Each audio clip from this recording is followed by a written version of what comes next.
Where the right seat there? Where the touching that? I'm back. Beat you up. I should get back.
Okay, Chair. Number 20-126, Indian Mission Highway and Port Authority, Nassau County is now called to order. If you will write the invocation, led by Commissioner Cole, followed by the Pledge of Allegiance, led by Commissioner Taylor. Gracious and kind Heavenly Father, Lord, we do thank you for this day that you blessed us with. Thank you for this great country that we live in. We pray, Lord, that you would help them to have some resolve in the Middle East, Lord, get that taken care of. Lord, we just pray that you would be with our leaders as they make decisions for our country. Pray now that you would meet with us, that you would give us the wisdom and discernment we need to make the decisions for this board. Pray for our first responders and servicemen and women. And we ask all this in Jesus' name. Amen. Amen. We pray, pledge fire. Click. The United States of America, which is one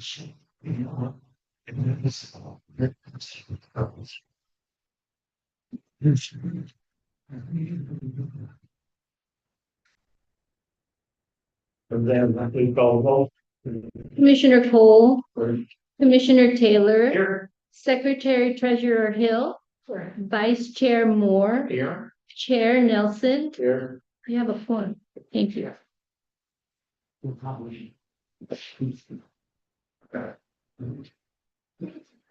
Okay, I'd like to welcome all of our guests tonight. Thank you for coming out and joining us for this meeting. I don't see any comment registrations. Okay, so we'll move on to old business. Item number 7A, the website redesign. Any updates? I know we were asked to look it over and to bring some feedback on likes and dislikes. So I'll open that up and comments from the commissioner. If I may, I reviewed it. I think it was great. It's a great, and where she's right now at this point in the process. I think, I like it. I think it's good. It's clean, flows nice. Um, so yeah, I think all of things right back. And we got an extension on our ADAs, we got plenty of time to renew the thing. So we're good. Lucky us. Yeah. Commissioner Hill? Yeah, so I did ask Jamie, the city had a lawsuit, related to ADA compliance. And even though the deadline's extended, that's still a risk, right? It can always be a risk, yes, yes, So we still should keep moving. yes, not put it on hold, right? Well, the money's budgeted and it's in play, so yes, I think so. Okay.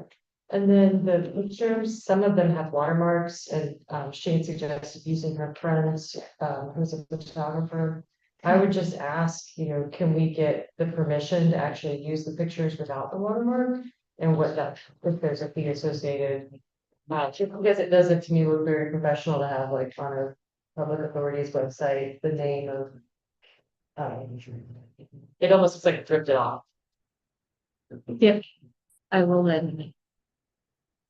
Yeah, great job. I like everything I saw.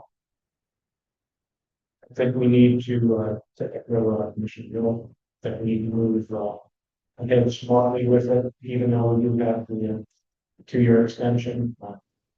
That doesn't go, still doesn't fit from the finance to the line of things, so that you can just, you won't be looked at locally for nothing.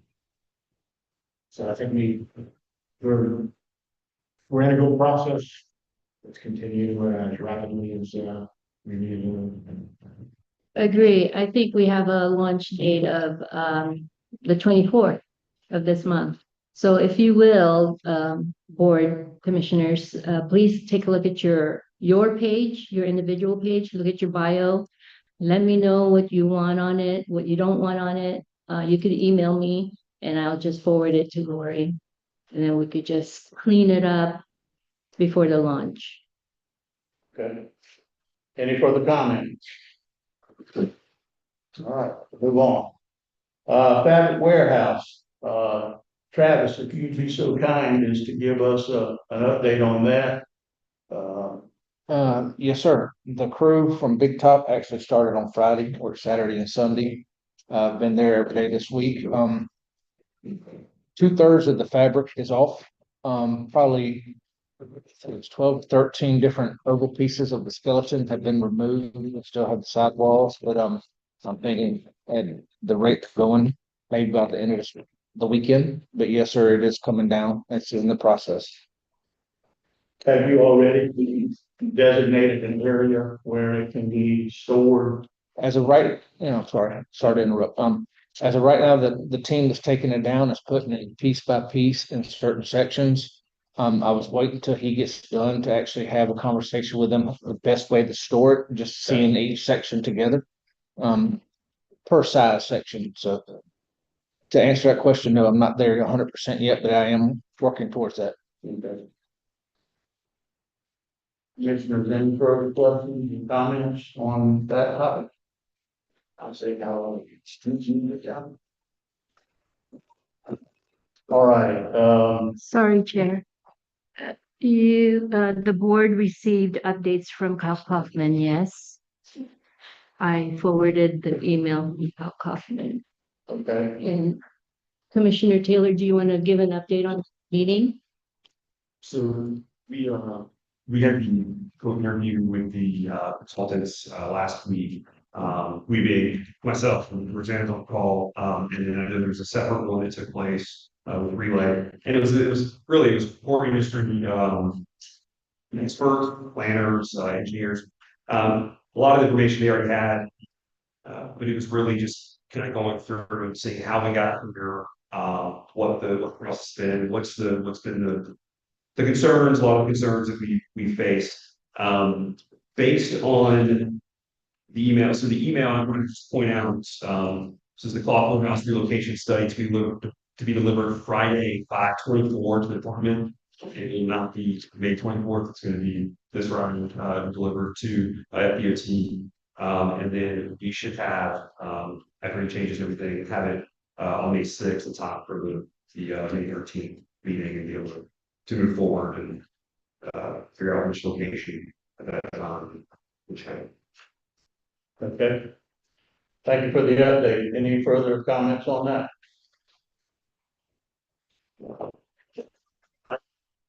To the maintenance strategy, Mr. Cole, you have any? Have anything to positively report? I'm still knocking on some doors, and still talking. It's traction, but nobody. That's a big reward. Okay, I'm gonna add something to that because during the Fire Station 90 dedication, I did have a chance to talk to Representative Black and Senator Yarborough. And in talking to them, they committed their continued assistance for whatever we needed, they would be willing to help us with. So I thought that was a big positive, and they were very interested on what was going on out there at this time. So we have those two guys behind us, which they've been instrumental in getting us some help in the past, so they continue to support us. I did speak to Representative Black about that last Thursday. Okay. He's Well, he's getting on it. trying to do something about our custom building, and he's aware of everything. He wants to help. That actually came up in our conversation as well. Mhm. So they're in tune to what the board needs, and they're willing to assist us. All right, Chair, question. yes. Do you want to mention about the email today about the maintenance fund? I don't know if that's pressing. We discussed it. I'm gonna hold that for the commissioner's items because there's been some question about that. So I've just added it to my portion of that briefing. Thank And you. once we get there, then we'll go over it. Yes, sir. On the extended labor thing, I know, and I've seen documentation requesting that it be tabled until the next meeting. For the main purpose that Mr. McNair is out of town, and there was some information that I think he wanted to look over and be clear on.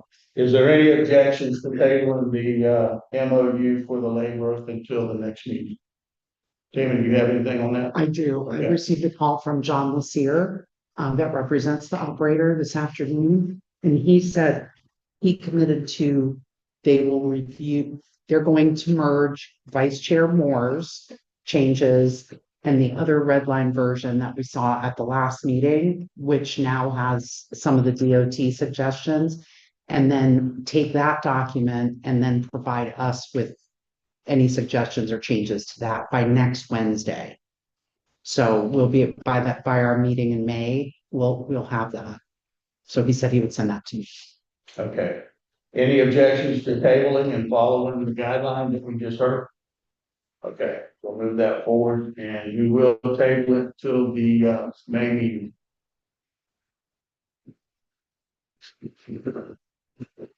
Okay. That concludes the old business. Now we're gonna move into the new business. Mr. Chair, I've got a motion I'd like to make. This meeting has moved on in dramatic fashion compared to most of the previous meetings that I've been part of. But I would like to offer a motion, a special rule of order, treats as follows. I move that the Ocean Highway Authority adopt a special rule of order, providing that debate for any agenda item or pending motion shall be limited to a total of 15 minutes, except that the chair may extend this time by up to 5 minutes at their discretion.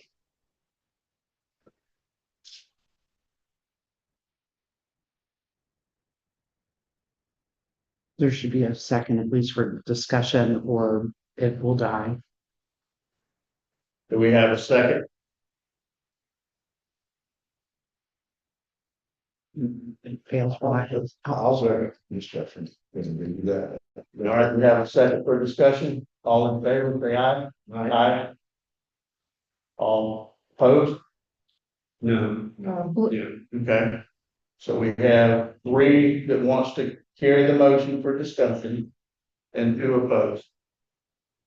We, as we know, we tend to get long-winded, meetings, for OHPA tend to, be measured in multiple hours, if not longer. The only thing that, seems to cause us to move along and depart is, the desire to, get out of the building before the doors get locked. I believe that if that was in consideration, we would stay here all night.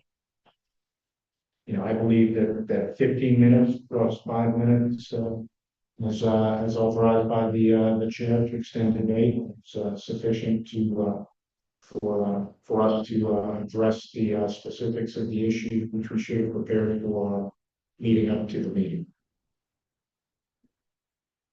Any other comment? I understand your desire, but, yeah, I don't. I'm not really crazy about those stories, yeah. My opinion. Mr. Taylor? I'm just trying, I'm sorry, I'm trying to think of, I've never really been in a situation where we have like this, thinking about the process of how it happens. We begin to, so we're having debate, meeting, discussion, but then we have to stop right away. And there may be more, another commissioner may have something more they would, or something else they could trigger, or want to bring that, to the item. And then that's where I'm a little, I hate to, at that point, have the silence, that makes sense. So I'm just trying to think of the process, and that's what I'm going with everything. And, But I understand your point. I was saying your point because it forces us to then push agenda items, constantly to future meetings. And I was trying to think of looking at 15 minutes. Does that include, the operator gets 15 minutes, we each get, they get a few, combined. Everybody's getting just 15 minutes just to minutes to kind of voice for their servers. well, we seem to operate in principle, once everything's been said, there's a lot that said. And tend to repeat and go over the same issues again and again and again and again, specific to a particular date. This is a motion that's designed to, create a more rapid meeting, what commissioner, the study period meetings, the one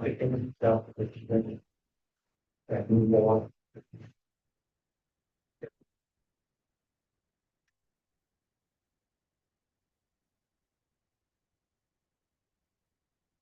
Get through,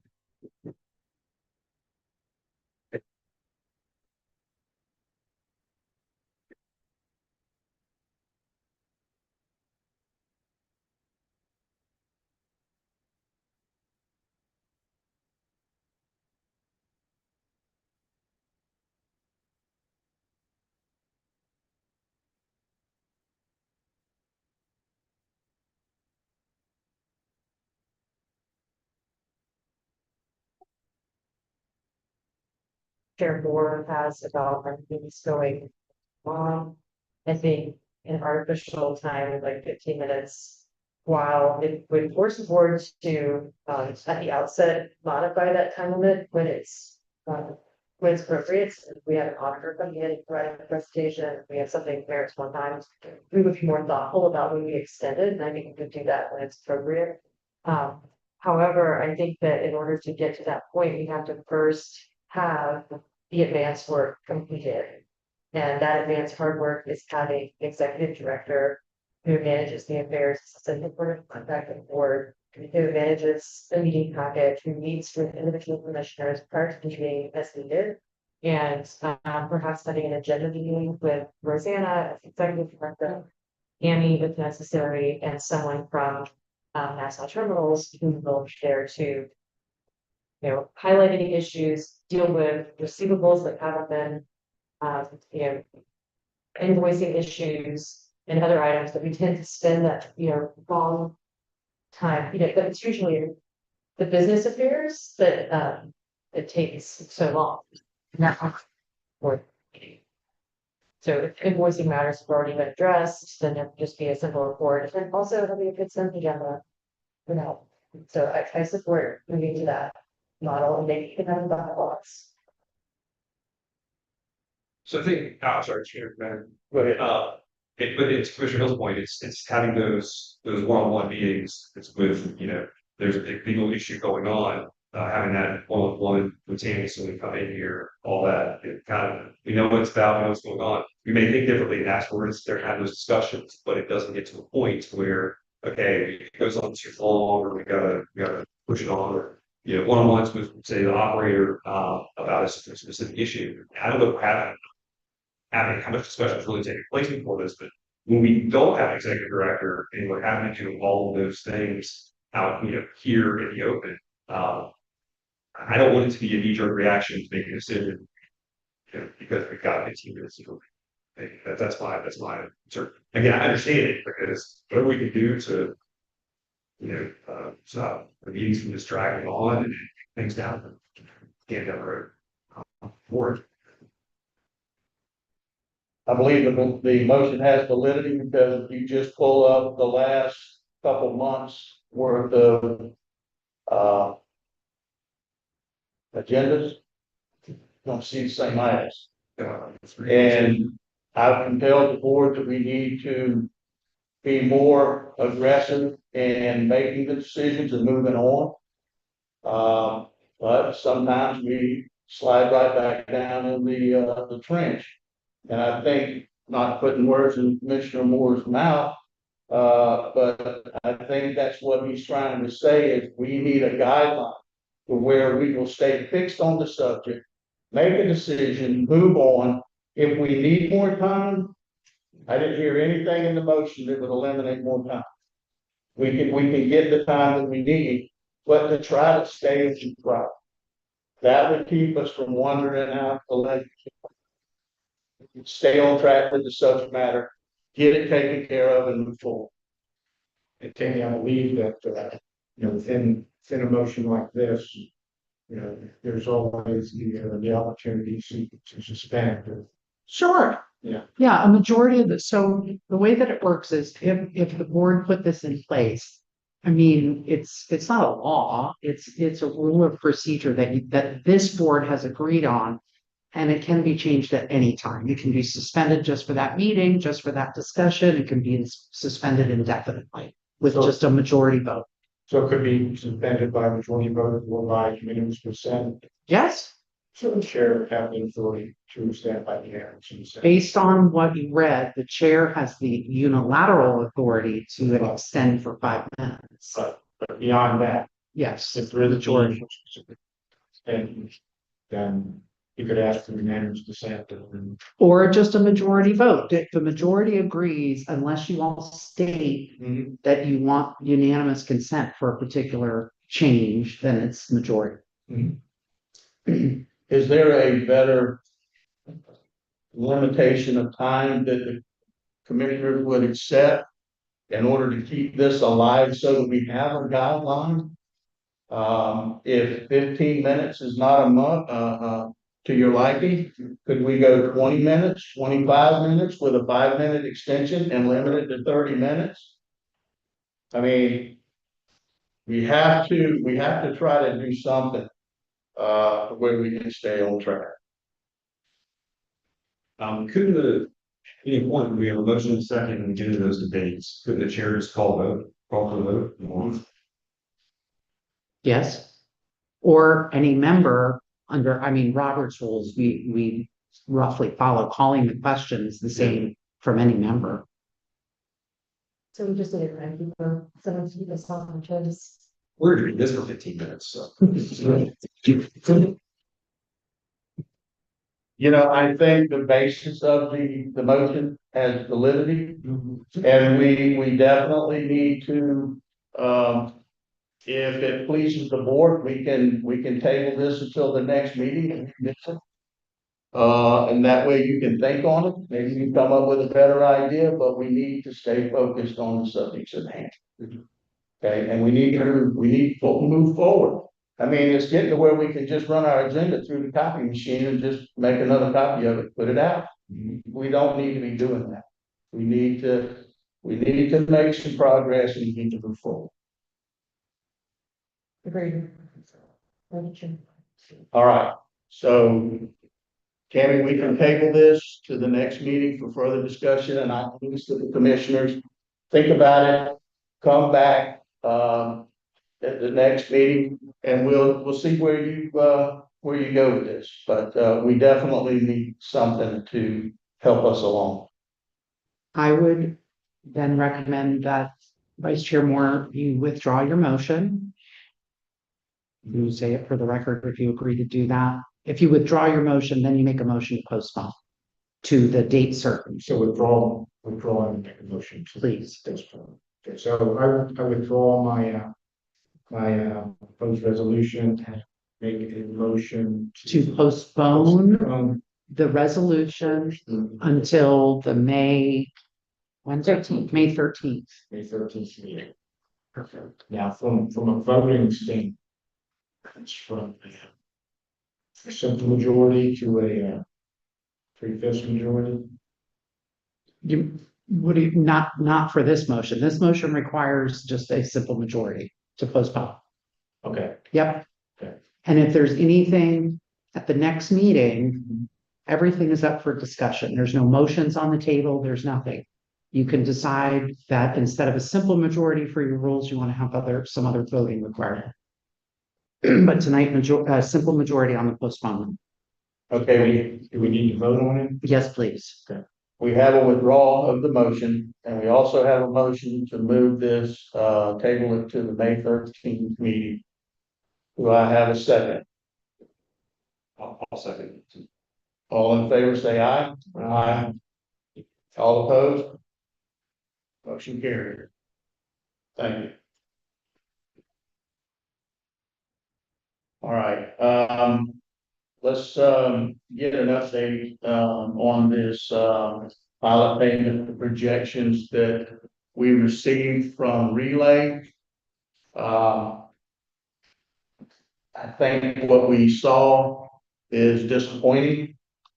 We're definitely gonna fall short in the, pilot payment, dollar amount that's needed to send that check down to the city. So I want, Travis, can you give us any idea how those figures, are you basing it on months past?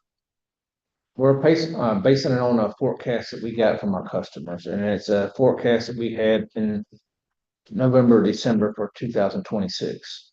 For me, and I don't want to be quoted on this, the forecast is already a little bit different than what we saw for the first quarter for Q1.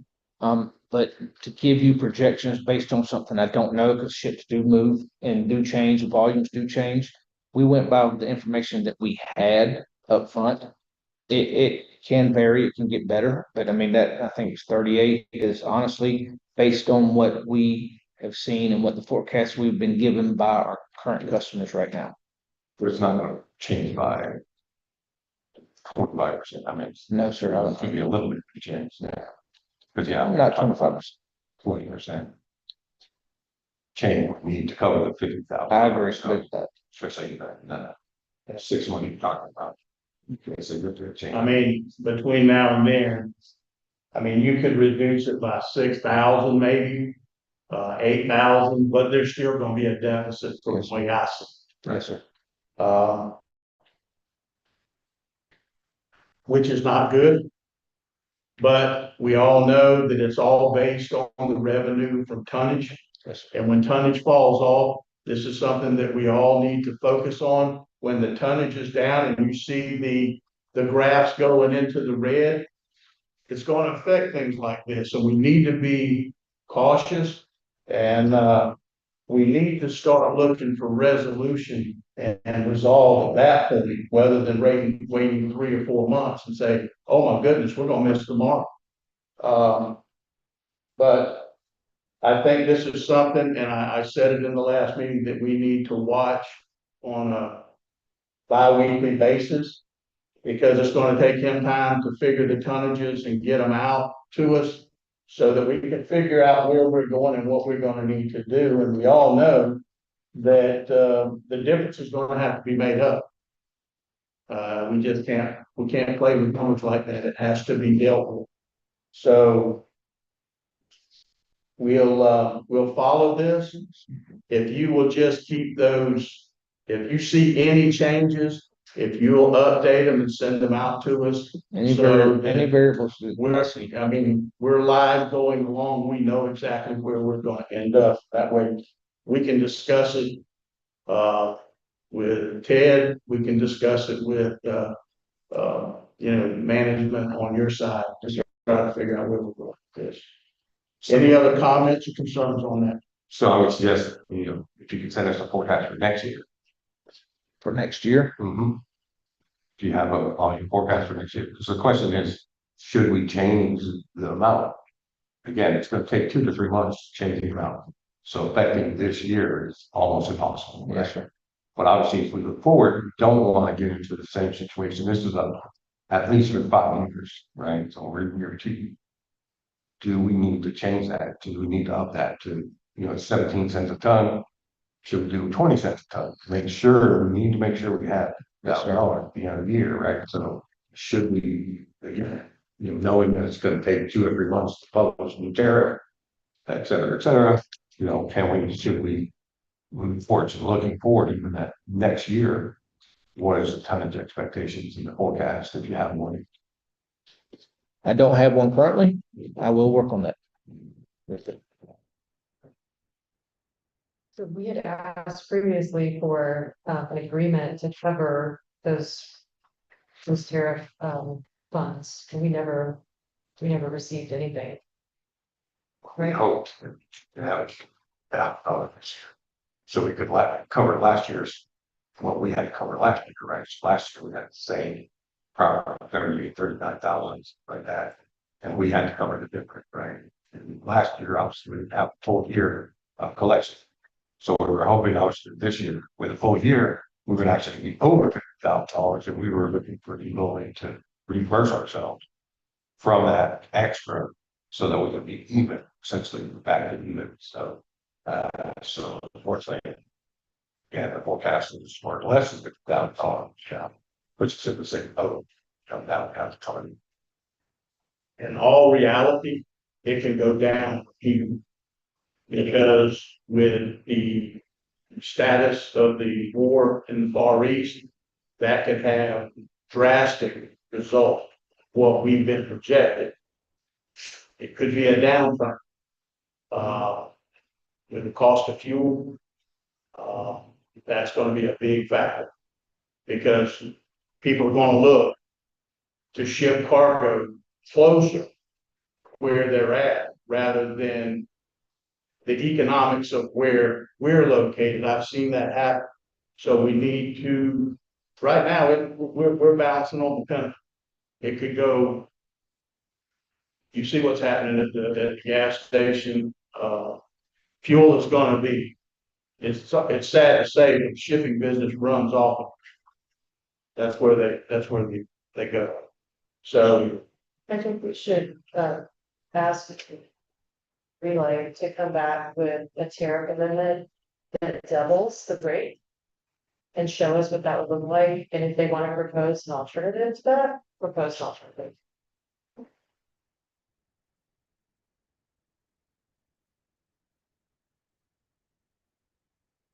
Can you repeat that, please, on tariff amendment? I'm just making amendments. So, to come back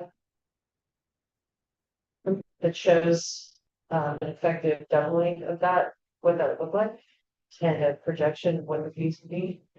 And then if you have concerns with that, then please come back with a different, alternative proposal. May we ask a question through the chair? go ahead.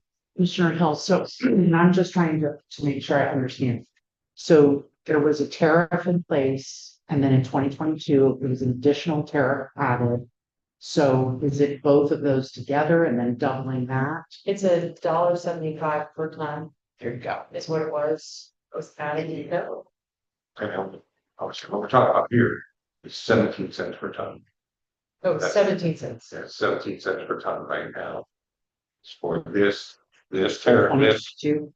yeah, this, well, obviously, once the court case settled, we were responsible for the annual $50,000 payment. Pilot. The question of how, obviously, we had 2 months, 2 years already paid for in contract, but where were we going to get the money years after that? So the proposal from the operator was to add the 17 cent per ton tariff, okay, to essentially come up to, and that 17 cents was calculated at that point based on their forecast to create $50,000 income, which could then be available to use for tariffs, for the pilot payment. So this is specifically only for the pilot payment that this fee is added. So obviously doubling it again, and So from 17 to 34 seats. Or perhaps it shouldn't be based on tonnage, perhaps it should be based on the dockage or some other, uh. Unit. Because we don't expect tonnage to increase, or we expect tonnage to drop. Then it doesn't make sense to be tied to that. And we did try to negotiate with the city of Fernandina Beach to tie the pilot payment to our volumes, but they declined.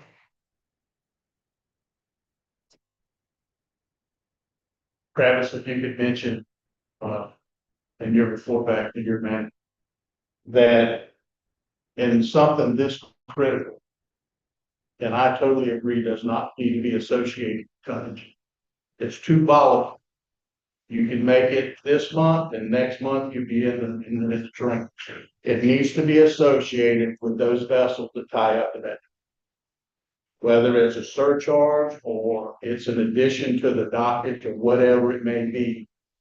I think you would agree, at least you're guaranteeing you can figure up your ships for the year based on the schedules that you see, and then you can adjust it accordingly.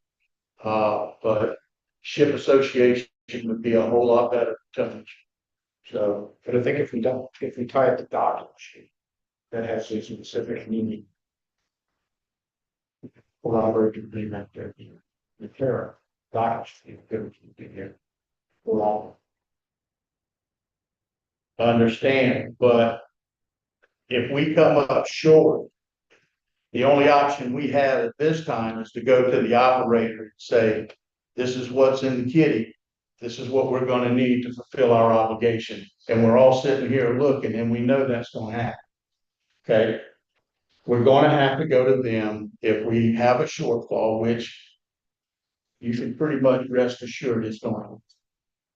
And just tell them, hey, look, we have no choice but to come to you and ask for this money. In the event that we move forward and there's an overage, we can give it back to you. But we better go ahead and get this lined up now, so we're not discussing this 2 weeks before the check should be at the city hall. Okay, so I say that Travis, if you could move this forward on your end, we'll stay in touch. This board needs to have something worked out as an emergency stopgap, that if we have a shortage, we already know what's going to happen.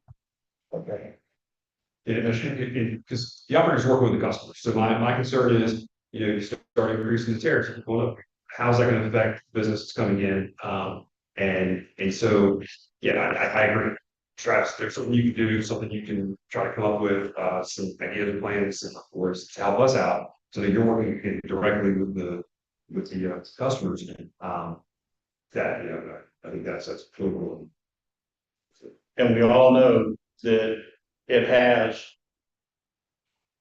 factual justification, because we see what's happened, and these customers are already going to be gun shy with this fuel cost, because when you put a piece of cargo on a ship, you're going to pay a portion of that fuel bill, I promise you. And that's where we need to be working ahead, so that we don't shell shock your customers and say, we're just going to try to get it all at the end. We need to monitor this basically on a weekly basis and try to get a projection on what kind of shortages we're going to be looking at, because we cannot miss that payment. So should we set a board workshop or tariff workshop or something to discuss changes to the tariff overall? It sounds like we want to maybe perhaps change the tariff strategy. I think we need to, get with, the management of Relay and go ahead and put this in motion so that we're talking about it now instead of September. Travis, you have any comment? Nothing that's set in stone. I mean, nothing that I want to be, guaranteed that what I'm saying is right, but I had conversations with customers in the last couple of days, I, I don't have internet service for some reason, but anyway, I don't know what pro- projection was for Yucatex. I can tell you that there's a possibility that that volume is going, I know there's volume is going down because containerization and those numbers have went up. There's a possibility that we might see more volume with Yucatex through break bulk, but it's not guaranteed. It's just conversations that I have had. And I was kind of hesitant to mention that, but there is maybe a glimmer of light there that could be a possibility of increased volume there. So, not that it'll make up that difference, but it could help. So, just a thought, nothing set in stone. That could be a possibility. Um, I will reach out on behalf of this board to Ted McNair to see if he would be willing to set time aside for a. And we need to get to the bottom of this. This year's moving along. I mean, we're coming out of April, going into May. So we definitely need to stay ahead of this curve. So any further comments or suggestions? Okay.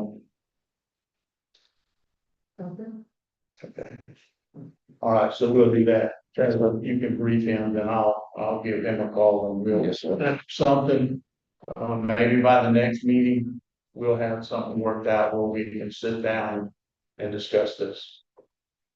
All right. OPA Executive Director.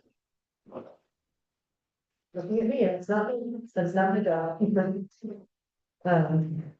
Chairman, thank you for the floor. This item is something that I know FDOT has discussed with each of the commissioners about the need to hire an executive director. And we discussed at our last meeting, how would we fund that?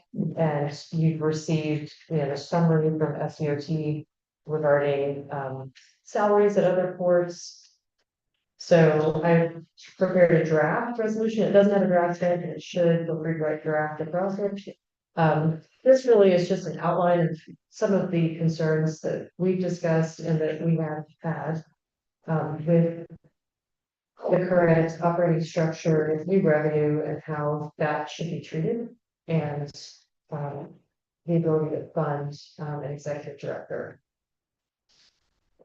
So I don't necessarily want to read the whole thing into the record, but I'll read some of it. So starting with the whereas clauses, please summarize that FDOT has reviewed the Port of Fernandina and has recommended that we consider a multi-year employment structure for an executive director with the goal that this will align to public sector norms and would provide continuity, accountability, and strategic oversight.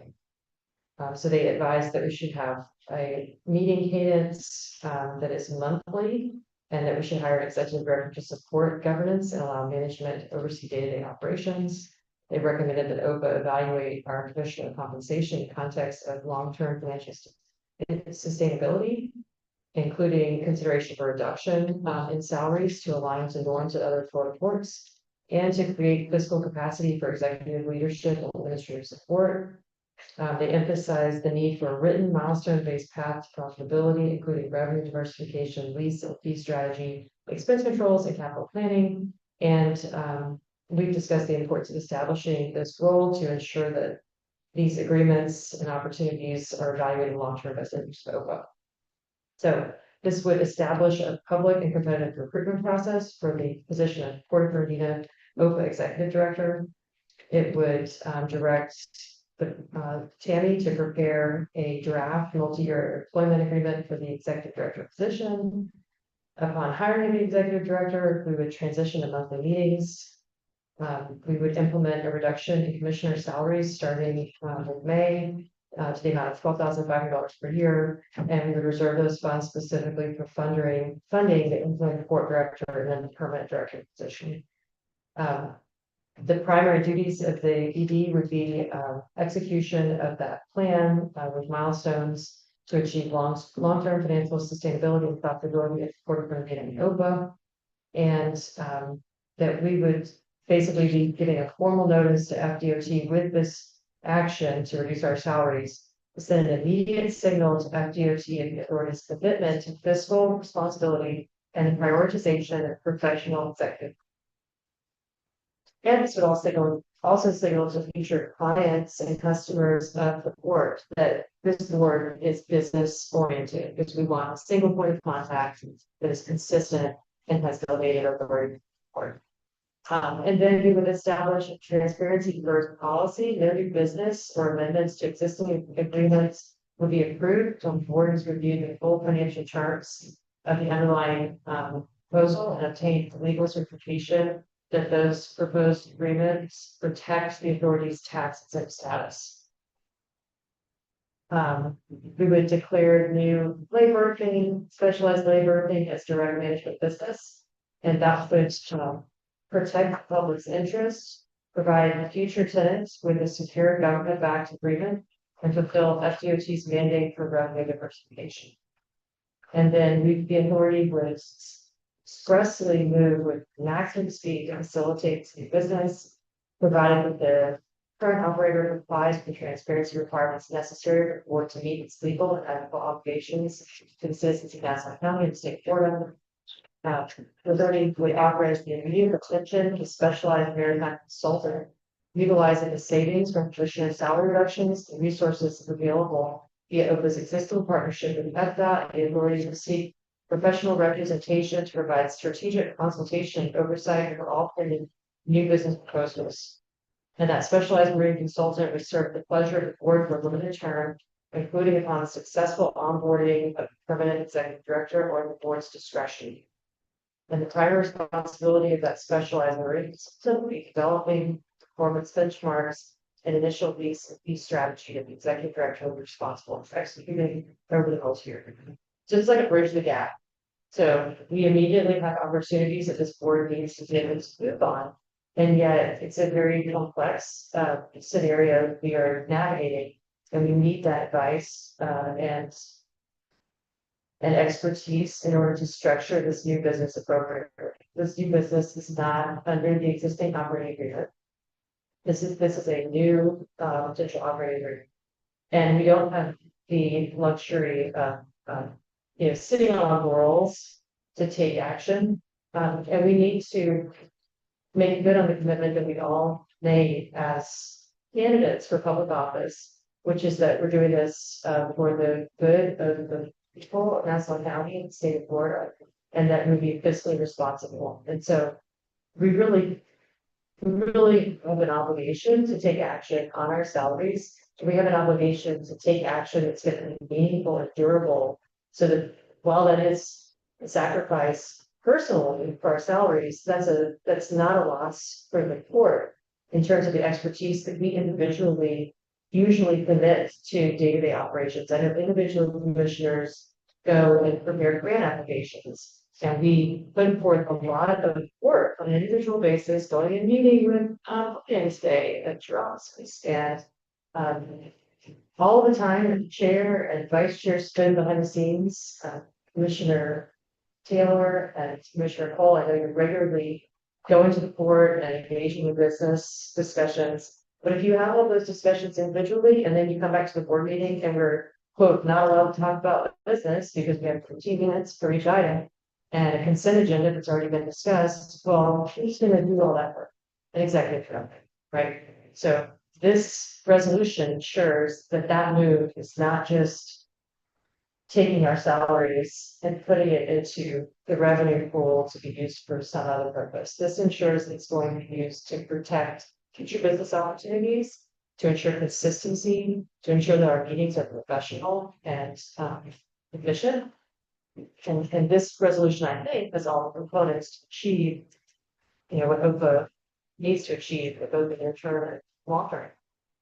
So Chairman, I respectfully submit this resolution for consideration. And please let me know if you're back on the items. I get it.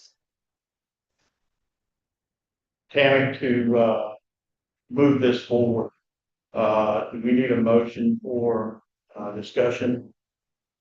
Or, You should, you should, when you have something like this, you should, Yeah. I mean, but you police yourself, so I expected feedback from Pierre, from the board. you don't have to have a motion if it's just too new that nobody's comfortable making a motion. I mean, it's fine to have well, discussion. that way it's noted in the record Yes, that it's going to be, or should be moved forward for further discussion. So do I have a motion? Chair to discuss, considering the resolution. Do I have a second? I'll second the discussion. So, Okay. All in favor for the discussion, say aye. Aye. Aye. We'll move forward with discussion on this, but let me say this to the commissioners. I think this is fixing to be one of the best examples I've ever seen of why we need a time limit. Because I already get the feeling that this is going to be lengthy. I mean, I was gonna ask, is the team gonna start now or what? I'm gonna say this, Commissioner Hill Commissioner Hill has introduced it. Now I want the other commissioners to respond. If you don't want to right now, that's fine, because we can move this and table it. But I want to hear some feedback. I would like to hear your feedback. I'd like to hear where you think this should go. So If I may, Chair, so I think it's a great start in trying to address those concerns that FDOT, or especially the executive director, we talked about that for a few years now. Cutting our salaries, I've said before, when you do it and what's it going to go toward, absolutely. But we just had a discussion that we don't know how we're going to pay, the pilot, and so. But now we're looking at a new expense. We're going to cut our salaries for a new expense versus cutting our salaries to go toward this pilot. So there's that. Also, cutting our salaries by this amount, I'm not the best at math, but that puts us at $55,000 additional revenue, correct? It would go toward the salary of the executive director. That's when we can do it for that much. So I don't know what the thoughts were on the salary portion of it for executive director. What I don't know what it looks like in the market, so I don't.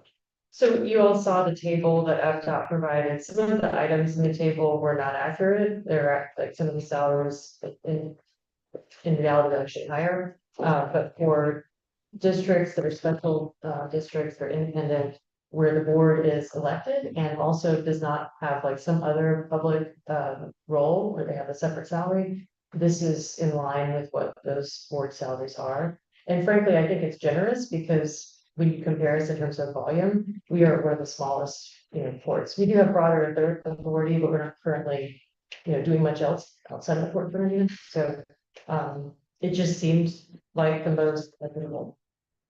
Chair, if I may. go ahead. Done a little bit of research. There are 5 independent in the state of Florida that are managing boards. 3 of them are have elected boards, including up Fort Canaveral and Fort Palm Beach. Yes, we have a salary of $24,000. That's $100,000, $20,000 right now. That's $100,000 and you look at it, that we pay, that comes out of our budget. But you have to consider what the other ports also pay. For example, Port Canaveral pays $50,000 to their commissioners for salaries for travel. They pay $50,000 just to the commissioners for legal fees. They pay $7,500 for promotion to each commissioner. Port Palm Beach, yeah, they pay salaries less. They provide $90,000 just to commissioners to travel. They provide $38,500 for the Florida retirement system. They pay $20,000, $4,000 to each commissioner for community knowledge. They're getting bargains. We are the lowest pay if you consider all the benefits of any of the independent special districts that manage ports in the state of Florida. Yeah. It won't be a minute, but no, pass it again. Looking at our charter, section 5 of our charter says salary of commissioners, board directors, agents, and retirement plan, health insurance plan, each member of the board shall receive a salary not to exceed $24,000, may be fixed by the board. The board may employ a board director, who shall be an administrative officer or the board authority and shall as the board may determine. The compensation of the board director shall be fixed by the board and shall be paid by the revenues of the port authority, not by the salaries of the port authority, but by the revenues of the port authority. This is our charter. That's what our charter says. I'm going to add to it this that I wrote. Oh my goodness. I know I didn't lose it. I didn't. Very lengthy. I wish I had it. But it was notes that I made back when we were discussing this back when Commissioner Forward was here. And we had issues when we were talking about lowering our salaries. And all I can say is that when I ran for this board, Commissioner salary was $1,000, not 2,000, or not 24,000. It was at $1,000, $1,000 a month, I guess to say. And before I got on board, we raised the salaries. And after I got the salaries were brought back up, raised, were brought back up that the Florida state says that we can make in our charter. So the salaries were set at what the charter says. But I use myself as an example. It's not one meeting a month. We're sometimes 3 and 4 meetings a month. I had notes in here where when our executive director left, I was assigned to the Florida Ports Council, the liaison. I attended Florida Ports Council meeting on 4 different occasions, went out of town, spent 3-4 days. That time, yeah, yes, I got reimbursed for hotel and meals and gas, but enough for wear and tear on my computer and my time away from it. The Economic Development Board, on it, I'm promoting the, economic development for the county. That's our role. That's what we're supposed to be doing. I did that for over 20 years now. For my resignation when we came on as an investor. So I no longer serve as an economic development board representative. But I spent in 20 years, not on the board, but about 8 years with the board and being on their serving on their board and going to their meetings, attending things out of town and taking prospective customers on tours and spending time with them. I can go on and on. The TPO, Florida TPO, I signed with that for 7 years. 7 years, driving my vehicle back and forth to Jacksonville once a month, sometimes twice a month, sometimes 3 and 4 times a month. I never got reimbursed for that. Buy my own business cards. I had to buy my own quick badge. That was $100 something. I buy my ethics class. So it just goes on and on. And bottom line is what Commissioner Taylor saying, you take all that, doing the math, it's roughly $57,000. You're not gonna hire a commissioner to make a board director $57,000. They want $190,000. We had a director that we were paying $100,000. We were getting that board director for free. The chief commissioner, we need to fire him. So he was making transitions, he was making traction and goals, and he could have said it where we didn't have to pay his salary. He would have paid his own salary with the things that he was possibly doing. Yeah, the things that he was associating us with. But I can go on, but I'll stop right there. Thank you, Mr. Chair. Go ahead, sorry, go ahead, that's fine. So I think, and I see this as being more than just about our salaries. I understand, I mean, point is, what I'm, if you don't correct me if I'm wrong, but it's just looking for executive director and somebody who can really help us flow better, work with us visually, work with the operator, public, look for other opportunities, other businesses. When Laura Bella was here, she filled in as a executive director on loan, so to speak, right? And what was she doing? What was her salary? It's $1,000 economic development, Right. and she did the job. Correct. So, and I'm just trying to think outside the box here, trying to think of a way, because I agree, I don't think her fines like $50,000, but is there another opportunity? Is there another, like a Laura Bella out there, can, partner with to be that executive director on who could help us out? I just, again, that was some of that outside the box thinking, creative thinking, Laura. So there, I feel like there could be that opportunity similar to that. But just throwing that out there while we're having this discussion, this conversation. I think it's too early to talk about one agreement. I think what you need, and I agree, I think you have probably $50,000 that time, which means that, you put out an RFQ or come up with some, what is this job? What is this job going to be? Is it purely just his office with us and 4 hours, or is it more economic development and broader, to be executive director? Yeah. And again, putting an RFQ out there to see what kind of, is it a part-time role, is it a full-time role, is it kind of a consultant? I mean, you already kind of proposed hiring a consultant, so could a consultant do this on a part-time basis, right? Not, do you need a full-time person? It's what I'll call it. It's called a full-time person, so, and yes, I think you're paying about not 190, but about 130 for his salary.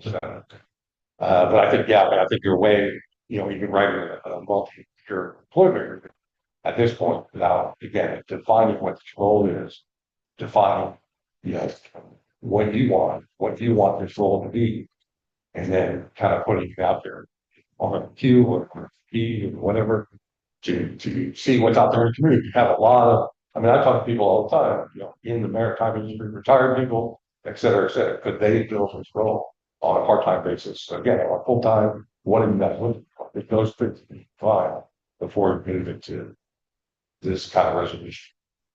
It's Chairman. I'd like to point out again that we are the Ocean Highway Authority. Legislatively, we don't like any of the other independent special districts and dependent special districts identified by the Department of Transportation. We have a countywide authority to assist in technology. We have a broad spectrum of things that can get involved. We've never gotten all those, for not now. Almost never have gotten all things way from good.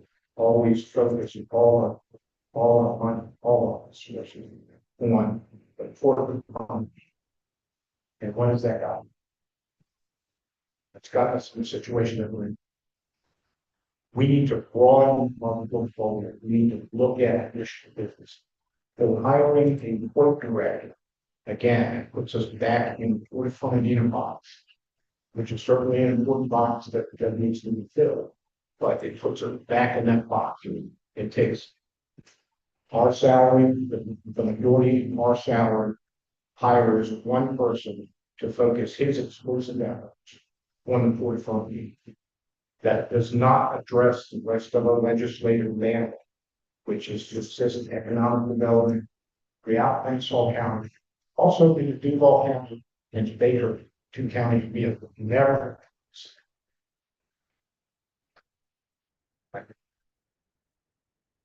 Yeah. I agree with the executive director for OHPA. The use of port director is really just to align with the statutes and the charter, because we have to have a port director to be our representative to UPSED. So yes, I agree with Vice Chair Moore that this individual should serve OHPA's broader economic development interests. So I agree with Pierre about the RFQ, so I think we can make that change to 1, 2, to 1, 2, to put out an RFQ and to ensure that we leave in that language about an Ocean Highway and Port Authority Executive Director. As far as the salaries, this really is the key push point that, we could table this, but I think it's important for us to take the action we can take to give us the flexibility to make the investment, which we all agree we need. So I would push that we go ahead and approve this change to the budget as that we move with, the change immediately to our salary remittance. But I think it is important to also have in here, if you flip it over, the items in 7 through 12, because I just want to discuss and address what Commissioner Cole raised about our David Hoffman, who's our director. And so he did bring in some business proposals to relay. Now it was at that point Savage, and they told Dave that they didn't have to take his lead, because he was bringing in, quote, new business. He wanted OPA to be able to renegotiate the terms of that new business. And Relay said it was at the time, Nassau Terminals, whatever the business entity was at the time, Infrastructure Partners, I think is what it was. They said, we don't have to take the new business suggestion, and we have a business development director. And so we're not going to do new business at the port and give you any different deal than what we have now. So I think it's very important for us to take this opportunity with a new tenant that everybody agrees is a great industry for us to, focus on. It's great potential, new use of the port. And that we say, we are considering this new business, and that we will enter into a definitive agreement with any new, for new business like this. And that we will have the direct oversight that we need so that this director has a meaningful executive function. Because otherwise, under our existing agreement, we don't have any opportunity to fund this position. And this person has no authority to direct anything in court. So if this is new business with a separate agreement, then there's an opportunity to structure it so that the revenue flows directly to OHPA. And so that we can fund this position from that revenue. And we can set it up the way FDOT thinks it should be set up, because that's the way all the other ports in Florida who are not subject to tax are set up. Is that they directly receive revenues, and they receive invoices from their operators, and it's the flip scenario of what we have. They have control over revenue. That's why they can spend so little time at meetings talking about operations, is because they don't have to ask for money from an operator. They have direct control of revenue. So you can't have some of that and still achieve the goal of administrative oversight by OPA. And that's what our charter says. Our charter says that the revenues from the public assets will be put in a bank account designated by OHPA. It's not, I didn't come up with it. It's in the charter.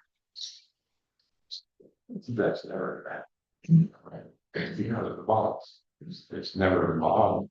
People are never agreed to allow OHPA to receive those monies first. Already those monies are controlled by the bond trustee. As described in the bond, I won't speak to the current bond agreement, speak to the old bond agreement, because I know that one a lot better.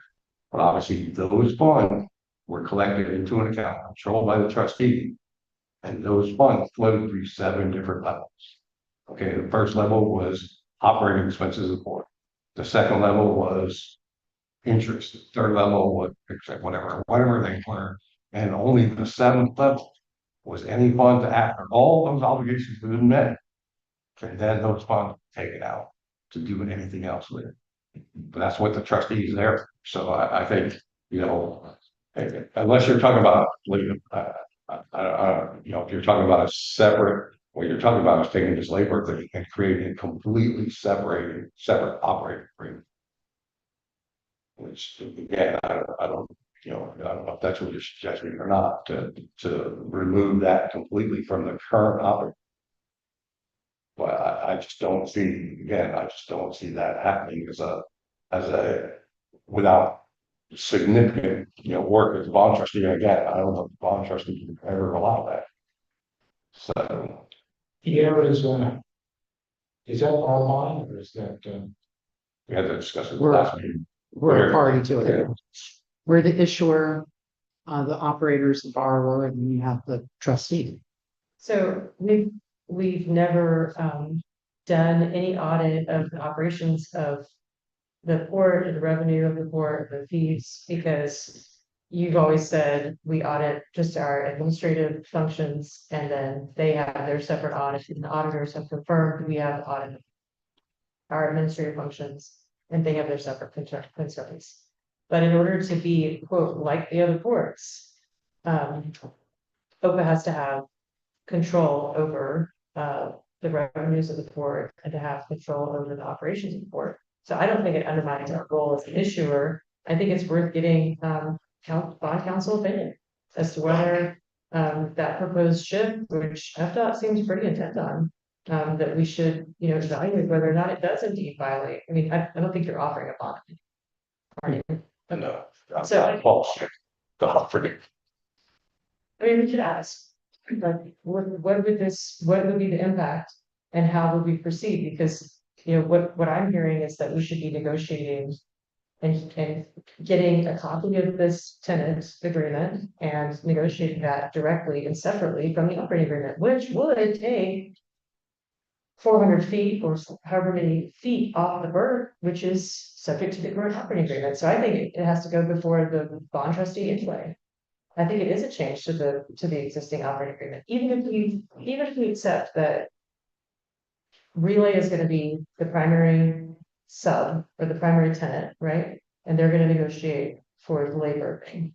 That still affects the subject matter of the operating agreement, which is the collateral for that bond.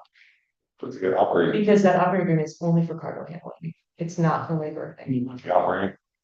They offer a revenue share, right? So the operating agreement does foresee and offers negotiation on additional revenue opportunities beyond cargo Which would be handling. separately documented.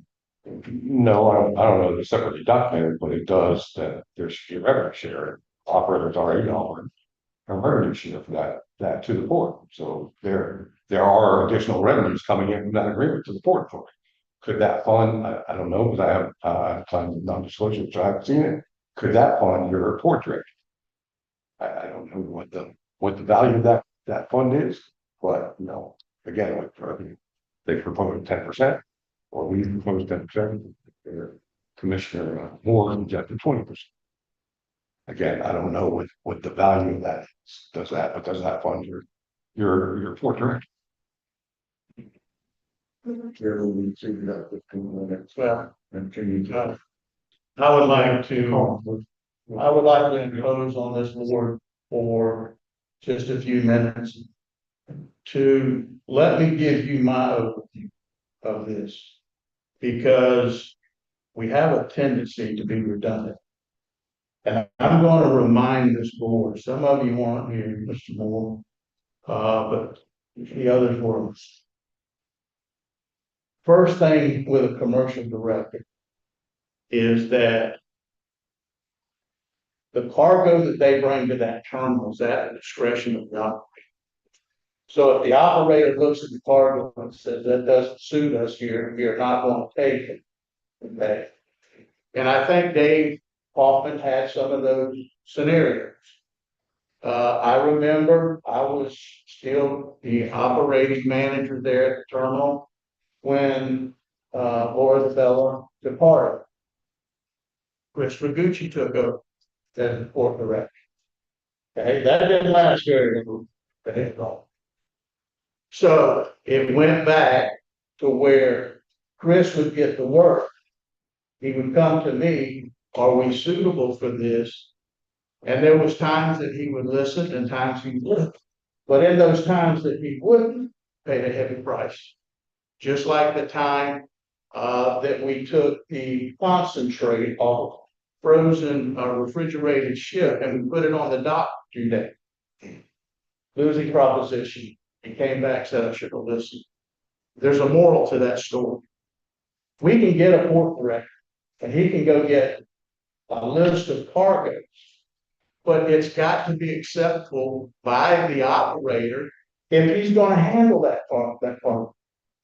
If he says no, it's no. And the thing that I say to you on that, and going back and look at the presentation that Ted McNair made to FDOT, in the background of the operation that Relay currently has at the port, and I'm quoting him, Fernandina has a dedicated commercial manager that continuously works to retain customers in the ultra competitive environment.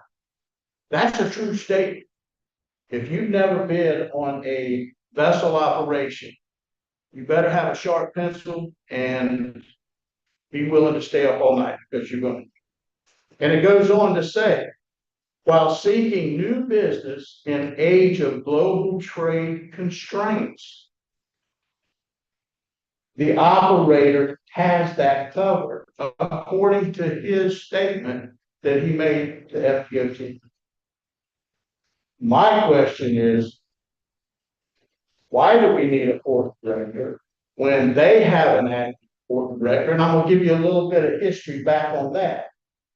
When Kendall Morgan was operating that terminal, we didn't hear all this because Val Schweck went to every port board meeting, gave them a report, and he secured new business. But before he would commit to the new business, he would always come to the Marine Department and say, can you do this?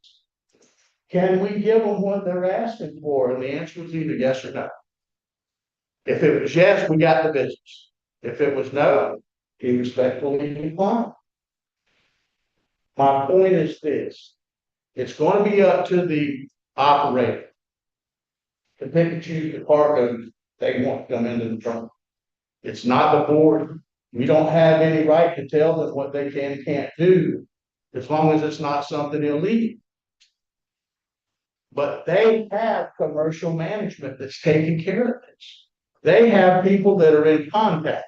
I was in the office the other day, and the person they got in that seat was wide open on the telephone. I stood there and watched it. So I'm having a hard time with this because I remember the effort that this board put into it, some, not all members, in eliminating the port director job when they called us. The money that it cost us was astronomical. We just talked prior to this about a monetary shortage on a commitment that we made. We're asking the operator to meet with us so we can work out a resolve for it. So we don't have to disappoint them and embarrass ourselves. My point is this. We need to get out of one hole before we jump in. Now that might not be maritime lingo, but it makes good sense. You don't keep digging holes and jumping in. Okay, we need to get out of this one. I don't see a need for a port director. I'll be the first one to say that. When you've already got an operator that has a person 100% designated to get new business for the port. And we all know what happens when they get business that don't suit that port. Can I take you back to January 2022 when the cement showed up? Or 23? We all remember that. That was a fiasco. That's what happens when your cargo don't suit the terminal that you're working in. That's exactly what happened. Travis, I'm sorry you missed it. But I'm sure you heard some of the horror stories. It wasn't pleasant. And this board continually got complaints and phone calls and emails about the dust and what was going on. So in closing, I have no problem discussing this, moving it down the road a little bit if you want to entertain it at some other time. I think right now, with a designated person on the desk at the terminal, working for Relay day by day to secure new business, it gives us a time to back up. I understand FDOT, they're just making suggestions. That's all this is. And we appreciate that because you know what? In essence, I think we asked them indirectly if they would shed some light. And they did it, and we appreciate it as a board. But our physical finance staff is our responsibility. And we need to hit it head on. We need to take care of the problems we got.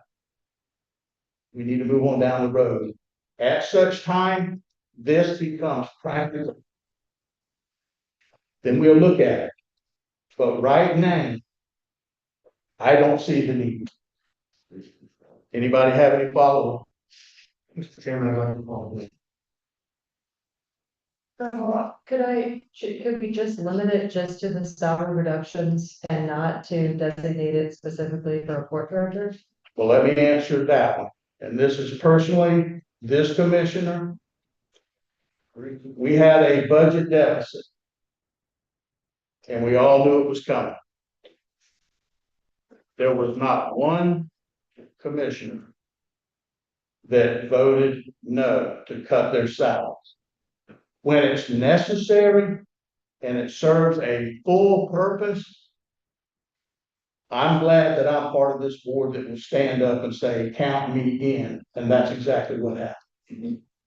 We took that salary cut, we met that budget obligation, and we moved on.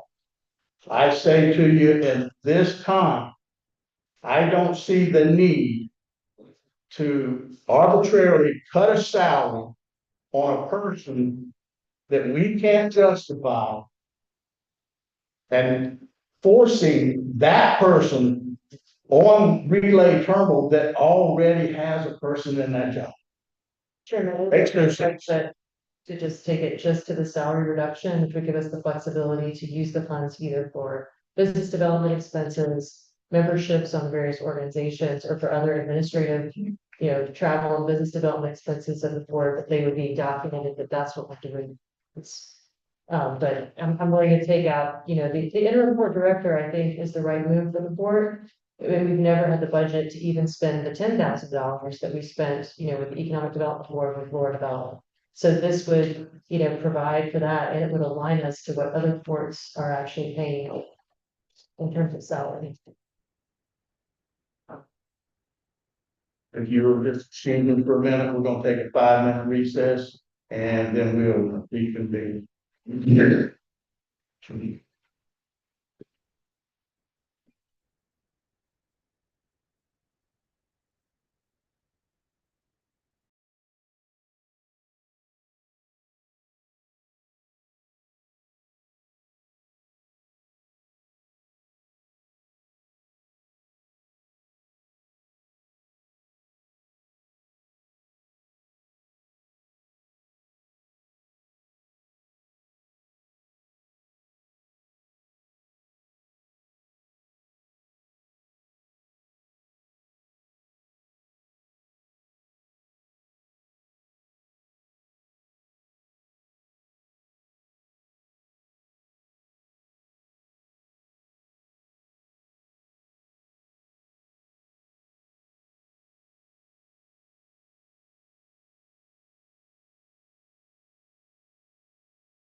and proceed on, just before we go to the vote, let me say one thing about the salary cut.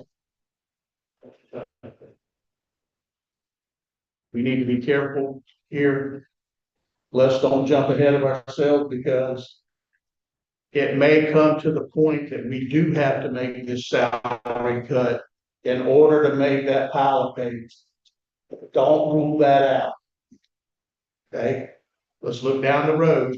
It may come to that. So if it does, and we've already done it for another reason that, in my opinion, we shouldn't even be looking at this point, then we're going to be in double jeopardy there. So with that being said, we're going to ask for the vote on the motion to continue discussion or to end it. Is that the motion? Yeah, the motion, the motion that needs to be voted on is, the one that was, The one that's on the floor is for discussion. for discussion, so we need to vote on that motion. Well, yeah, go. We voted on it. You Voted, discussed. Yeah, we did discuss. We did. Now, I thought the motion was, do we end it here or do we move it, table it to May 13th? Chair, I'll make a motion that we end it here. I second. All in favor? Aye. All opposed? No, 3-2, so the motion passes. So it's Not, not, not to consider. Not to further consider.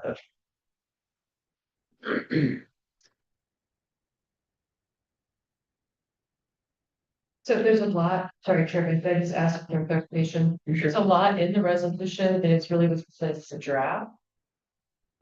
So to not consider anything in the resolution?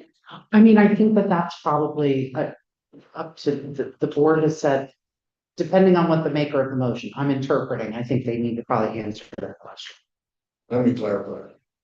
Vote was to end this, but if you want to bring it up again at some point, if you need to hire executive director, we can discuss that in the future.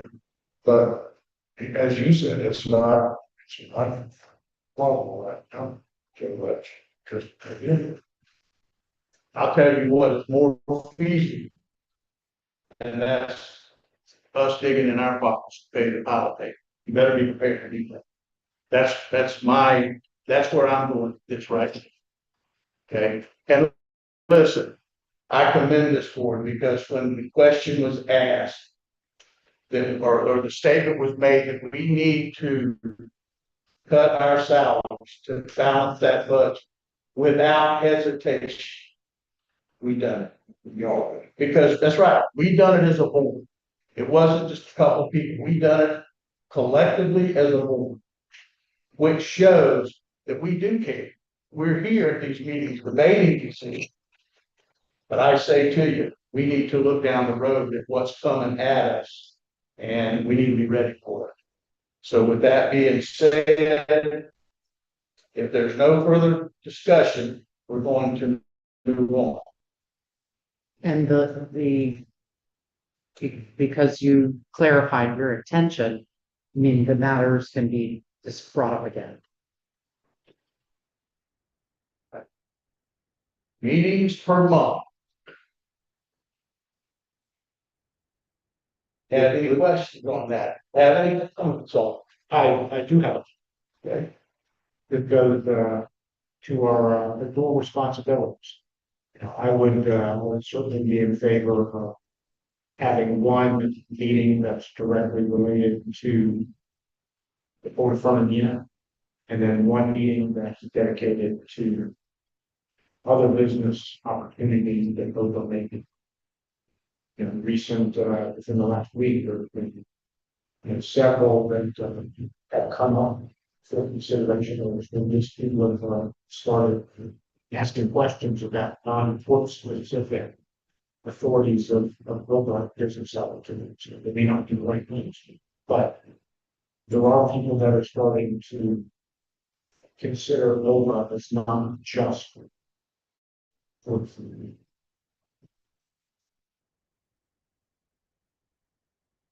the other. we're cramming. We're cramming in a few meetings now, so. I don't think we're used to that, you know. Well, the lot, it's the same thing, and that's the point earlier, it's lot, it's the same exact thing, so I understand, Commissioner Warren, your point, like that approach, because then if we have first meeting of the month covers court business, maybe a few other, items, then that second meeting, we workshops, economic development opportunities, then if there's nothing, then we just, I mean, just. And we can call that meeting a week before discretion. That way, we're not waiting to the week of the second, we call it. We can call it by the Friday, close of business before that Wednesday comes up. That gives you a chance that if you have something to do, if you don't, and there is something pushing, we can stay with that schedule.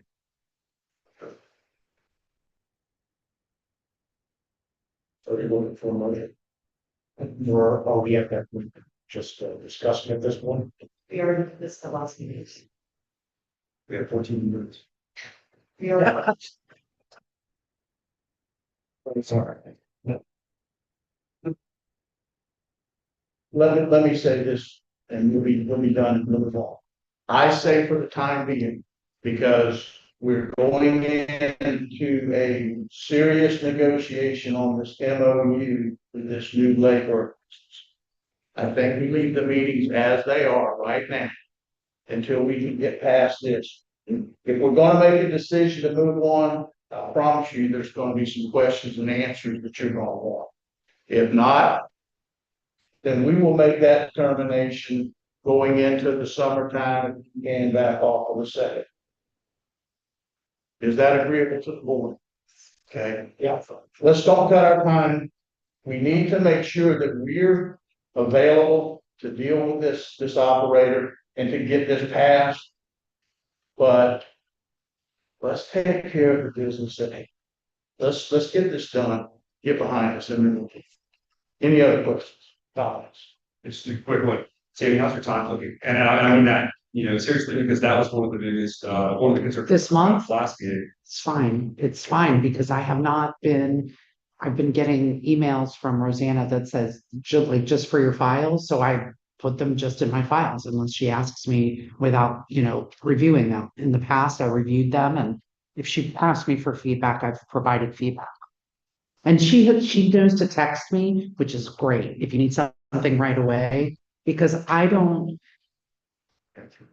emails will come up as notifications while you're working on something else. I turn that off. So I don't always know when the emails come in. So it's very helpful. My time is fine. To answer your question. I was going to just make a general statement about, not necessarily salaries, but just some of the DOT suggestions. I didn't know if you were still. Oh, that was it, I just wanted. No, my time is fine, and yeah, I mean, I'm not even 10 hours this month, so it's less than the 15 hours. Did you have a program? Yes, I just, I've reviewed what has come from DOT, I reviewed the minutes of the meeting. And just in my experience, and I have worked with state agencies, including DOT, FDEP, for over 20 years, and they don't usually make statements unless they are trying to send you a message, and they're trying to send the board a message with some of their suggestions, and I wouldn't take that lightly. In other words, I think that the board, in whatever way that you need to start taking some steps towards having, whether it's the operating agreement, salaries, number of meetings, organization, oversight of day-to-day matters. We need to start figuring out, I think, some ways that we can afford and that are doable, and show DOT that we're taking those steps and taking steps to improve our relationship with the operator and transparency and all of that. Going to your request for records, which I hope you're available for. I wanted to give you a call about that. Yeah, actually, I'm gonna get that to Court Commission business. I did serve within so that from So, Yes. starting the sixth and every first Monday or every first Wednesday. Going forward, I'll be reviewing the records and financial records as defined in section A. Yes, and when I spoke with John Lucier today, he brought that up to me. You know, he's looked at the operating agreement, he's got a better handle on what it says. I did not look at it because I talked with him at like 4:30 today. And so I need to go and look at it, which I'll be on the road traveling to a conference tomorrow. If I could call you sometime in the early afternoon, that'd be awesome. And then I'll send you a text or something. We'll set up a good time and then have the operating agreement with you so we can go over. Records definitely are something that we're supposed to be able to view. And so let me just talk it over with you. At least for now, I'm still getting paid. Right. All right. With that being said, let's move on to the office manager report. Thank you, Chair. I just have one question. And you all, saw Kyle Kaufman's, suggestion about funding opportunities?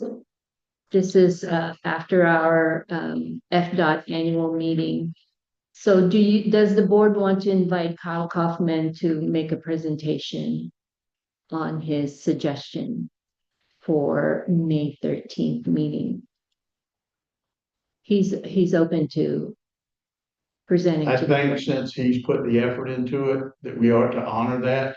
And we give him the time that he needs to share that with us, Okay, his thought. So we can schedule that for the for May. May 13th. Yeah. Thank you. And that's it. We're always got to work with that. All right. Moving on to court commissioner items, Commissioner Cole. I mentioned it to you briefly before the meeting, in May here, I've been here, I've missed one meeting, so, but I will not be here next time. After the meeting.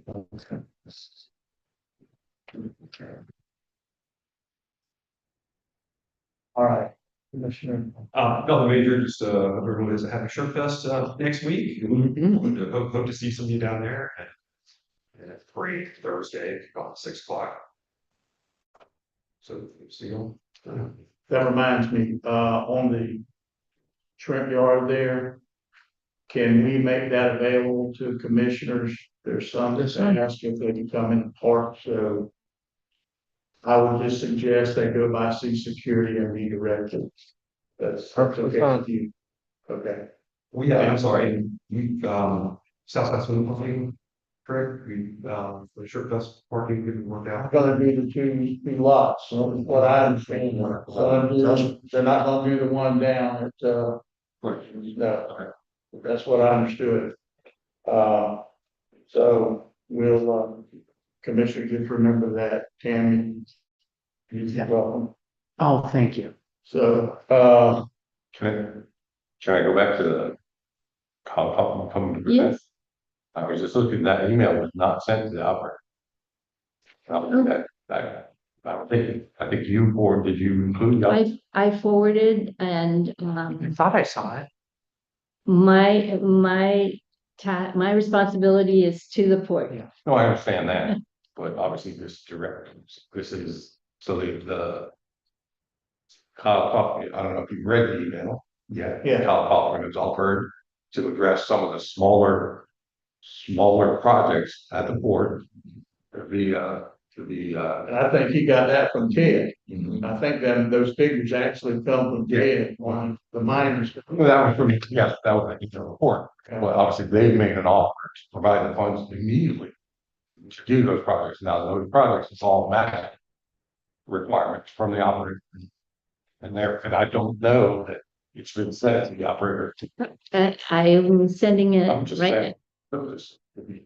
Obviously, we're. And I think the way that Ted went about that and explained it to FDOT the way he did, I've read his report. It struck a nerve with him and saying, hey, we can help these folks now. Forever. We can get on this now. I think this is a great offer. I mean, this is, obviously, I'm just maybe go backwards to Yeah. provide us some funds that are immediately, could be immediately available for several of the small projects around the port. But again, we just need the operator to, you will have to commit to match that fund before we agree to projects. In fact, that's why I mirrored it with what Ted said, because they use the exact same figure. So, So you said, Yes, it's sent. okay. Mr. Moore. Yeah, got a couple of interesting goals, and, actually, I want to talk to you a little bit about, and I know you're not a, bond expert, but based on your knowledge of what's going on. How did OPA, when you would do large ticket items, and I know we're going back to, many years, how would we fund those? joint rate request. So with the operator, so obviously, remember, I talked about the cascading funds. So the funds that were left were essentially used to pay down bonds, right? So obviously, and then anything above that, remember, I mean, joint rate request, that's gonna be some of the insurance and all that stuff was by joint rate request. In other words, Kinder Morgan at that point being us, gonna make a request to the trustee to release those funds for, again, whatever, whether it be a capital project, whether it be, again, the audit fee and all that stuff needs to come out of those. So if we wanted to, a large land purchase someplace in the county, would there be any ability, and I know I'm, kind of outside of your area, but, would there be an ability to take a bond out when, the currency board and use that money to fund the purchase of the additional land available? In theory, yes, okay, the problem with the Port Authority having its own bond. The bonds, prior bonds were secured by Kinder Morgan. In other words, they had a guarantee that guaranteed that those bonds need to pay back, right? So that's how, again, when you're issuing bonds, they're looking for units of revenue that's gonna pay those bonds. You're just buying raw land. The question would be, how are we gonna get paid back for this? Where's the revenue gonna come from to pay back that bond? So, but in theory, yes. But again, you would have a financial factor that guarantees the payment, so find someone, or again, so. But it is a doable, it's not an easy thing, Right. but it is. And remember, bonds are expensive. There's lots of lawyers, lots of fees. So again, depending on how big this purchase is, could you go to the bank, do the same thing? We get bonds are for significant, and obviously you get special, one of the reasons they did these bonds is because they got, part of the bond used for infrastructure can be at that tax-free rate, right? So they get a better interest rate on those portions of bonds. Okay. All right. So again, if it's for public infrastructure, could we get a lower rate? But again, how are we gonna, the question would be always whether it be to the bank or a loan or whoever, how are we paying it back? Right? Correct. Okay. Also received a, interesting call, since you just talking about the shrimp yard. This has to do with the shrimp processing plant, the new building. From a realtor wanting to know if we would be interested in selling that land as part of a package with the shrimp act, the shrimp processing plant, and the shrimp fill. I said, my answer to him was, we're not really in the land selling business. However, we certainly would consider, any offers that we're in a business development business. Certainly enjoy the opportunity to talk to anybody that wanted to use the facility, for whatever business needs that they may have. He found that very interesting. He did not make any commitments. See what that For those that don't know, he's mentioned to be a poker fund. It's up for sale. Yeah, that's good. Yeah. It's up for sale. So. Yes, so today I met with Brian Stewart of Ridgewood Infrastructure Partners, his partner here. and Fontaine Romainer, AJ Cumber from Jacksonville. And Rosanna joined us for the discussion, and I know that he's met with other members of the board. And primarily the discussion centered around, you know, how their business is structured and their goals for investment in board for Nina, and their intent to really like improve relations with OHPA and to try to develop more trust to board members and just mutual understanding of businesses going forward. So I thought it would, well, I was candid with Brian, I think it's candid with me, and we had an overall very good discussion.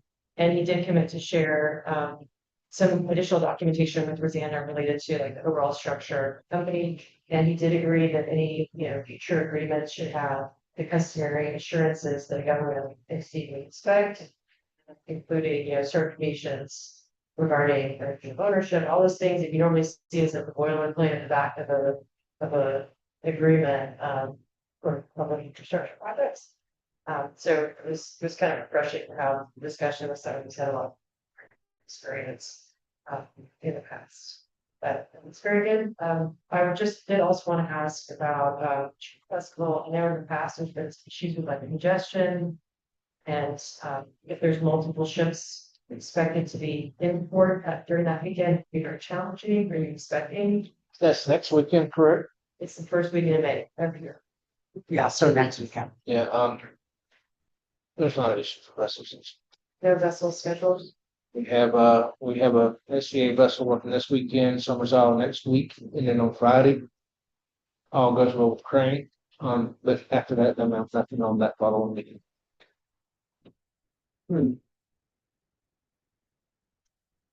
All right, I got one last item, which is chair. I received an email this afternoon, from Ted.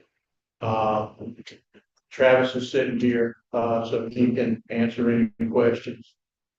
The mobile harbor crane is down. Okay, it created a big problem for the terminal in trying to get Summers Isles out. Now, the last time I talked to Summers Isles, they were planning on leaving late Friday afternoon and did not get out until 13:30 on Sunday. Okay. You're dealing with machinery, you're at its mercy. So they have a plan and they have to have a contingency plan. I'm sure that you've got it in the works to take care of the mobile harbor crane. But they're asking on crane number 9, which is the furthest crane to the north. 10 is the one that he's explained how he wants to redo that and take care of the electronics on it. But in the meantime, 9 is sitting there that could be used, but the power cord that goes from the trolley where the operator is to the spreader is shot. They need a new one. Okay, so Ted's asking me, or asking this board to consider, the cost of it is somewhere around 30 grand. He's broke it down to their 15,000 and our 10,360, I think is what he come up with, and y'all gonna do the work, correct? For the cable? Yeah. Yes, sir. I actually, before I left at the office at 5 o'clock today, I was on a phone call with Kyle Dinsmore with, Atlas. The cable is in Houston. Okay, I have to get it shipped here. okay, It's more than we can handle, more than Chris Black and his team can handle to okay, run 250 foot of yeah. that power cable. Ver- There's a good possibility that cable could be here over the weekend. Kyle's wanting to mobilize his team first of the week. So I mean, because this is, I don't know if anybody realizes how in depth this is. This is a big deal, and right now the mobile harbor crane is still down. So I mean, this is something that if we could possibly have a team here next week getting this done. I don't know that we have it before Summers Isle starts back, but I mean, this is a very huge necessity we have to have. But I mean, to answer your question, our team's not doing it. We're gonna bring in, I was out there and I saw the difficulty, and if you talk about pressure, When you have a captain that's jumping up and down, he wants to sail, and there's no way you can get him out. It's not a good situation. So I would ask this, I wanted to brief the board on that need. It is a strong need. We need to get number 9 back up and running. So I will say this, we need to table this because we're going to have to look at it. We've already reserved that money for maintenance stretching. So we're gonna have to kind of discuss that and take care of our portion of getting that power force on that crane. Okay, so with that being said, on what I just explained to you, I would ask that Rosanna, you put that on the agenda for the 13th meeting. I say with the board's blessing that you continue on and get that crane up and running, because if not, Summers Isle is gonna be late again. And we don't lose that. So, I mean, if you allow me to elaborate, Chairman, so we loaded 168 containers on that ship with emergency gear. This is going from what the mobile harbor crane was doing before. Last 2 vessels did 17.5 and 22.5 miles an hour, and now you're talking about 3. I mean, we're sitting there picking it up with chain guide plugs, loading every single box. It is a very huge necessity. I know Chairman can tell you that loading containers with emergency gear is something that has to happen for certain situations, but it's not what you want to do with 168 containers. It's not safe. And not to mention the mobile harbor crane, the amount of money that we're dumping in it right now. I say dumping, that was the wrong word, but the amount of money we're putting into it right now to get it back up and running too, as a backup, or whichever one happens first, whichever one goes to work first. and I will reiterate and add to what he said, you have to put 4 men in a hole, and they're in close proximity with other equipment around, and they're having to manually turn that container to get it positioned to set down. 3 moves an hour, I think it's real good. So we need to take care of business. This is a priority. This board will stand with you on that. We'll get that done because we have a long-term customer that we cannot continue to allow them to suffer these delays. So with that being said, do we have anything else that we need to discuss? Just one thing related to what you said, I would hope for future consideration from the terminal operator. We are looking at the deficit of pilot payment. Hopefully there's some consideration from the port operator in exchange for this emergency repair that they look favorably on any requests that have been.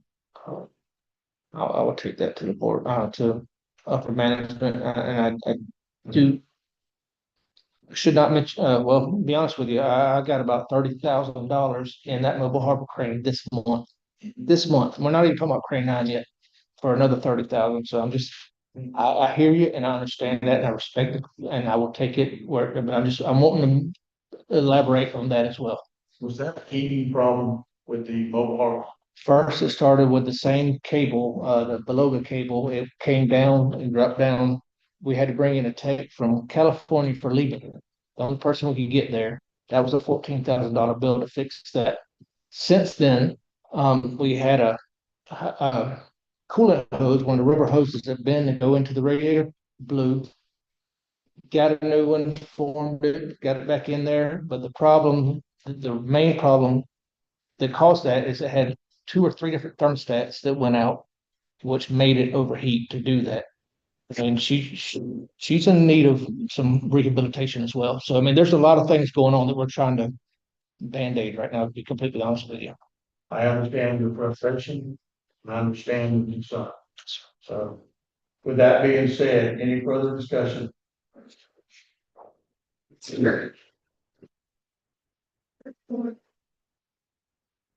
Here she's going against the